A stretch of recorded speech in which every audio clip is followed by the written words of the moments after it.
Vous vous rappelez de l'époque où Randy Orton et Cody Rhodes étaient dans le clan de la Legacy?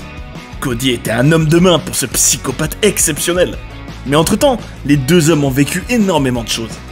En août 2024, ils se sont retrouvés pour un moment inoubliable plein de révélations et d'émotions. C'est un plaisir de vous accueillir sur Johnny Catch pour cette interview passionnante entre Cody Rhodes et Randy Orton, et elle va vous surprendre. Vous apprendrez entre autres la vision de Randy Orton sur une intronisation au Hall of Fame, le jeu vidéo préféré très étonnant du Legend Killer, et aussi comment John Cena l'a énormément aidé dans sa carrière, et même comment la vipère a déjà été poursuivie en voiture par les autorités au Mexique. Et vous ne devinerez jamais la technique de Randy Orton pour que sa femme le laisse tranquille.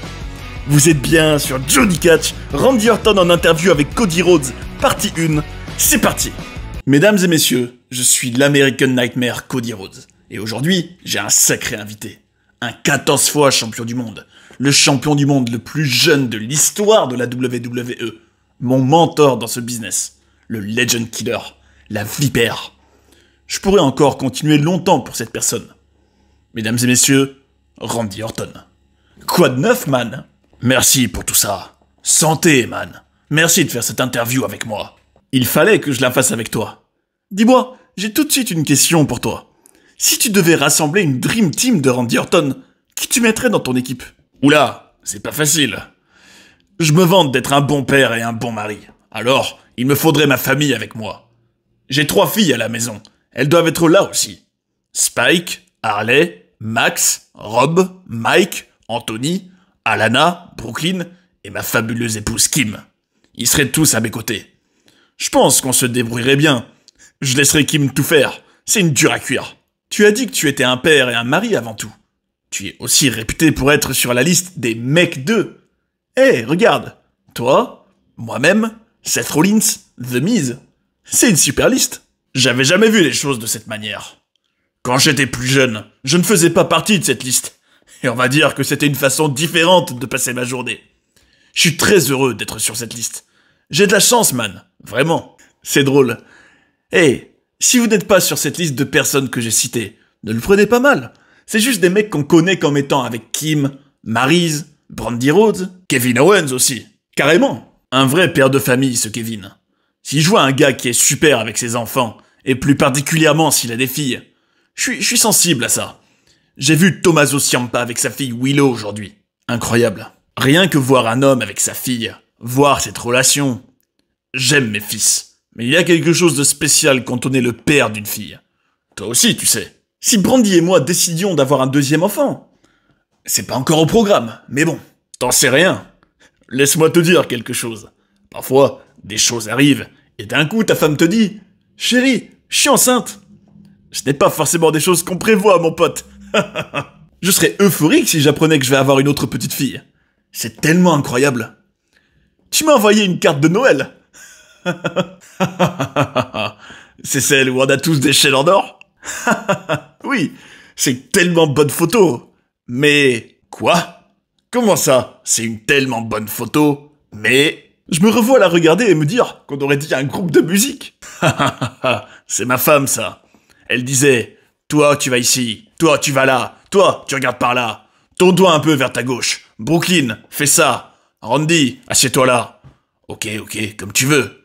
C'est elle qui est en charge. Si je dois recevoir une carte de Noël, je veux qu'elle ressemble à ça. C'est le standard pour toutes les cartes de Noël. Tout le monde en chemise noire avec une chaîne en or. Ouais, une chaîne à maillon cubain. Pour l'anniversaire des garçons, je leur ai tous offert une chaîne. De l'argent sterling. C'est pas donné, mon pote. Mais je me suis pris la jaune en or pour moi. Je la mets tout le temps. Je devais l'avoir pour une raison complètement folle.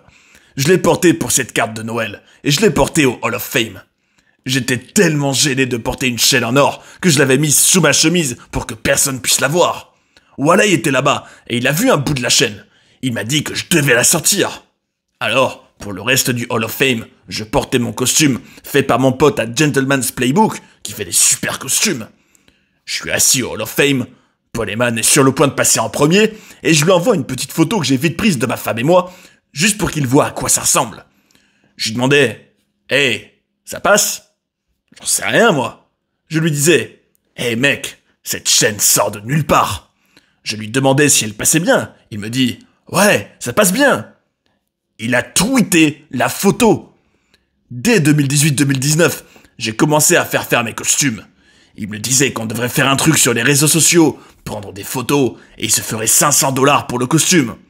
Je lui fais... Non, je préfère te payer et ne faisons pas ça. Il a tweeté la photo que j'ai prise. Pas un bon angle en plus. Je lui demandais juste si c'était bien. Il l'a tweeté. J'y croyais pas. T'as eu un costume gratuit pour cette affaire? Non. Mais l'année prochaine, si cette partie est gardée au montage, j'ai intérêt à en avoir un. Ouais, si tu veux que ce soit gardé. Tu as parlé du Hall of Fame, et c'était un moment tellement amusant. Cette année, le Hall of Fame a été hallucinant pour moi, à plein de niveaux. The Rock parlait de quelque chose, et décide de se tourner puis de faire une promo sur moi. C'est The Rock. Est-ce que je me lève? Je me suis levé. Maintenant, est-ce que je m'assois? Brandy a refusé de se lever pour lui. Tout le monde s'est levé, mais elle a refusé. Elle était la seule. Oh là là, la tension. Brandy fera ce que Brandy décidera de faire. C'est comme si Kim faisait ça en disant « Tu sais quoi, chérie? Je te soutiens. » Paul Heyman a dit une phrase très unique dans son discours au Hall of Fame. Tout le premier rang, vous vous êtes tourné vers Triple H et moi. C'était un regard choqué. Et pour être honnête, Paul Heyman, Philadelphie, si quelqu'un peut dire ça, cette phrase spécifique à ce moment précis, c'est bien lui. On était à Philadelphie, le lieu de naissance de l'ECW. Ça marchait. C'est comme ça qu'il fallait que ce soit. Il voulait passer en premier. Il est tellement intelligent. C'est un super génie. Il est tellement intelligent. Paul parle de Dusty Rhodes et quelques autres personnes en les appelant des super génies. Sincèrement, il coche toutes les cases pour le super génie.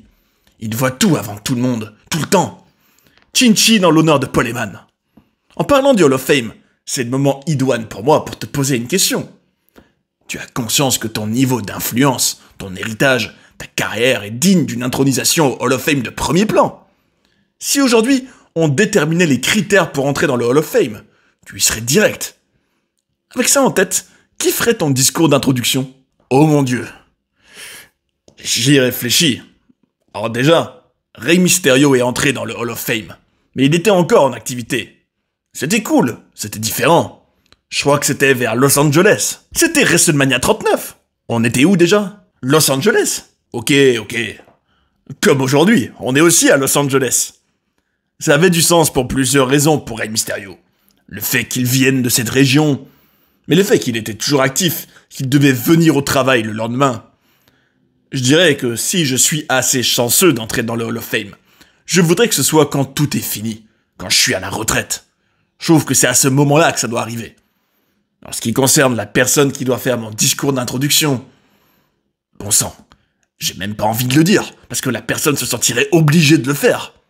Peut-être John Cena? J'allais justement dire que si je devais deviner qui ce serait, ça pourrait être John Cena pour plusieurs raisons. De manière égoïste, c'est parce que je sais qu'il serait absolument excellent. Il a fait quelques discours d'introduction. Refrigerator Perry, le joueur de football américain là. Je suis pas vraiment les autres sports. J'avais conscience de qui cet homme était. Il était dans une bataille royale à WrestleMania 2. Ouais, et il est dans notre Hall of Fame maintenant. Cena l'avait introduit. Être assis dans la salle et regarder John faire ce qu'il fait, j'étais complètement captivé. Je sais que John peut mieux me faire honneur que n'importe qui, parce que John, c'est John. Bien évidemment, il y a d'autres candidats, mais j'ai l'impression que John serait en haut de ma liste. Et je suis un peu mal de dire tout ça à voix haute, parce que j'imagine même pas à quel point ce gars est occupé. Il fait tellement de choses. J'ai tendance à me voir pire que je suis vraiment. Peut-être qu'il adorerait le faire. Je sais pas si je pourrais lui demander. Je veux même ne pas y penser tant que le moment n'est pas venu, si le moment vient, tu vois. J'ai l'impression que quand on regarde John Cena, on te regarde toi aussi. Quand j'ai commencé dans le catch, je suis arrivé en plein dans le cœur de votre grande rivalité. Les main events des shows non télévisés, John Cena contre Randy Orton. L'intervalle juste avant la pause, Umaga contre Jeff Hardy. C'était le show dont tu voulais faire partie, parce que tu savais que si toi-même tu faisais une mauvaise performance, ces gars que j'ai cités allaient assurer. Il y avait ces matchs qui étaient comme les pierres angulaires des shows par rapport aux autres matchs. Toi contre John Cena étiez la rivalité pendant une grande partie de cette ère-là. Et aujourd'hui, on entend des fans qui veulent un match entre John Cena et toi maintenant, vu qu'il va prendre sa retraite. J'ai l'impression, et c'est juste mon ressenti, que plus que jamais, John Cena a de l'appréciation pour toi. Quand vous étiez en pleine ascension, vous étiez en compétition l'un contre l'autre, sur le ring, mais aussi en coulisses. En voyant où tu en es aujourd'hui, en te voyant dans ton rôle de leader du vestiaire, gérer le fait que tu es l'homme le plus mature dans la pièce, celui que tu vas voir quand tu as une question. J'ai dit ça à Kim, ta femme, en Gorilla Position, quand tu avais ton match contre Gunther. Je lui disais, je sais pas s'il serait content d'entendre ça, mais c'est ce même ressenti que j'avais avec l'Undertaker en 2007-2008. C'est comme si tu regardais ce maître Jedi faire ce qu'il faisait. Et tu sais, tu le prends pour acquis, tu sais pas combien de temps il te reste. Mais tout ceci étant dit, j'ai l'impression que tu n'as même pas à demander à John Cena. C'est comme écrit. John Cena termine bientôt sa carrière. Je pense que je peux te poser la question. Est-ce que tu aimerais retourner une dernière fois dans le ring avec lui? Oh, à 100%. J'ai eu l'histoire amusante. La semaine dernière, j'ai vu John juste avant qu'il fasse son discours où il annonçait sa retraite. Je ne l'avais plus vu depuis un petit moment. Je ne savais pas qu'il serait là. Je lui fais « Oh mon Dieu, John! La forme !» On a parlé une dizaine de minutes. Vers la fin de notre discussion, je lui disais « Hey, qu'est-ce que t'en penses ?» J'avais aucune idée de ce qu'il allait annoncer. J'avais aucune idée que ce serait son dernier WrestleMania, qu'il ferait une trentaine ou une quarantaine de dates. Moi, je croyais que, comme moi, il serait là aussi longtemps que son corps lui permettra. Et c'est ma vie. Bravo à lui de faire ce qu'il fait à Hollywood. Si je pouvais, je le ferais, mais j'ai d'autres priorités. Ça demande beaucoup, et je crois pas que j'ai assez à donner. Je lui ai dit, alors, t'en penses quoi? John m'a répondu, Andy, tu sais que je n'ai jamais rien proposé. Je fais toujours de mon mieux avec tout ce qu'on me donne. C'est comme moi, je n'ai jamais rien proposé. J'ai jamais été voir les scénaristes en leur disant que j'avais 6 pages pour eux, où j'avais écrit tout ce que j'allais faire les 6 prochains mois. Jamais, pas une seule fois. J'ai toujours eu beaucoup de chance. Il me donne ce qu'il me donne, et j'essaye de faire de mon mieux avec. Et c'est ce qu'il fait lui aussi. Alors, quand je lui ai proposé, je me sentais comme un Mark, en lui disant « Hey, tu veux refaire un match ?» Il m'a tout de suite cloué le bec et a dit que si l'équipe créative lui proposait cette idée, il la ferait. Je lui ai demandé de quoi il allait parler dans son speech. Il m'a dit « Attends un peu, tu verras bien. » C'est tellement John ça. Regarde le show pour voir ce que j'ai à dire. Je prends ma retraite, espèce de bouffon. J'avais aucune idée, mais j'adorerais travailler avec lui. Avoir quelques segments ensemble à la télévision pour mettre ça en place et en faire quelque chose de spécial. Parce que peu importe combien de fois on s'est affrontés à l'époque, à un point où les gens en étaient presque écœurés. Quand ils y repensent, ils disent « Orton Cena, waouh, c'était une rivalité incroyable !» Avoir ce clin d'œil au passé, cette nostalgie, le faire pour les fans qui, j'ai l'impression, l'apprécieraient. On va dans le ring, on s'éclate, on met le feu à l'arène. J'adorerais faire ça. Mais j'imagine que selon John, on va juste laisser les choses se passer. Si ça se passe naturellement, ça se passe. Mais je pense que ça arrivera. Je pense que c'est dans les tuyaux. Tu disais que vous deux, vous aviez une histoire. À cette époque, il y avait des catcheurs qui arrivaient. Santino Marella, moi-même, Beth Phoenix, Zack Ryder. Monday Night Raw était riche. Kofi Kingston, Jack Swagger, The Miz. Je pourrais continuer. Raw était riche de personnes qui avaient quelque chose, mais il n'était pas encore là où il fallait être. Tu te rappelles de Kirwan de l'équipe de production? Bah bien sûr. Un soir, Kirwan était ivre-mort après avoir bu du vin rouge au bar. C'était une soirée banale, et j'étais là, par hasard. Et je me rappelle qu'il me disait « Nom d'un chien, Cody, t'as l'esprit, mais tu n'as rien d'autre !» Et j'ai pensé « Oh mon Dieu !» Mais il n'avait pas totalement tort. Il s'agissait de grandir, construire, progresser et construire. Il n'avait pas entièrement tort. Tu parlais de maturité avec moi précédemment. Et même si je ne me regarderai jamais dans le miroir en me disant « T'es mature », je ne me considérerai jamais comme étant mature. Mais toi, tu es devenu mature. Tu as tellement fait de chemin. Et les choses que tu as faites, personne ne les avait déjà faites. Alors, Triple H, ce qu'il a dit à propos de CM Punk, c'est la manière dont j'appréhende toujours les choses. Hey, si t'es le même mec qu'il y a 7 ans, c'est une mauvaise chose. Mais revenons à ce que j'étais en train de dire. À l'époque, il y avait toute l'abondance de catcheurs qui avaient un truc, et qui se cherchaient, et qui essayaient d'être une superstar de la WWE. Ce qui était quelque chose de si important à l'époque. Mais en vrai, le show c'était vraiment toi et John Cena. Alors je me dis que peu importe que tu le dises, qu'ils le disent, que le monde le dise déjà. Tu es sur les réseaux sociaux, le monde entier le dit déjà. Alors peut-être que c'est une situation où on verra bien ce qui arrivera. Bon, assez de John. On a assez parlé de John. C'est le meilleur, c'est le meilleur. Ce salopard bizarre et fou. Je l'aime pour toujours.